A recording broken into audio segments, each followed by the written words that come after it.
Masayang sinalubong ng mga mamamayan ng Villa Isla sa Science City of Muñoz ang rice distribution team ng Kapitolyo sa muling pagpapatuloy ng pamamahagi ng sakop-sakop bigas sa mga nalabing barangay sa naturang lungsod na hindi natapos sa nakaraang pamamahagi dito dahil sa pagtalima ng Kapitolyo sa election ban na ipinatupad sa nakaraang barangay at SK election.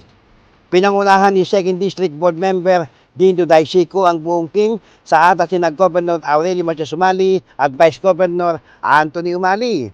Kabilin-bilinan po ng ating mahal na gobernador na siguraduhin bawat bahay dito sa ating lalawigan, lalong-lalo na dito sa Villa Isla, na magkaroon ng bigas. Kaya po, tayo po yung magpasalamat sa ating mahal na gobernador, Gov. Oy Umali, Vice Governor Doc Anthony Umali, at siyempre kay Ma'am Cherry Umali, at kasama po natin si Mayora Army Alvarez at si Kapitan na nagpapamahagi dito sa Villa Isla.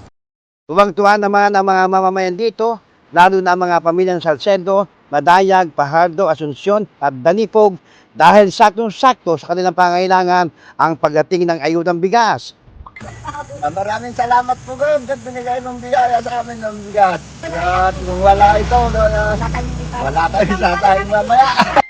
Samantala, kasama ni Bukaldito Daisico na umagapay din sa naturang pamamahagi, sina Onan Makani mula pa rin sa pamahalang panalimigan at sina Science City of Muñoz Mayor Army Alvarez at Villa Isla Barangay Captain Melencio Paclibar Jr.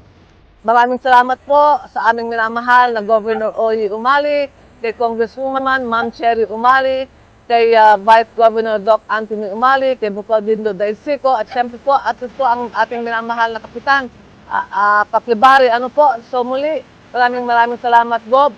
Count your blessings and more blessings po sa ating lahat. Maraming salamat po.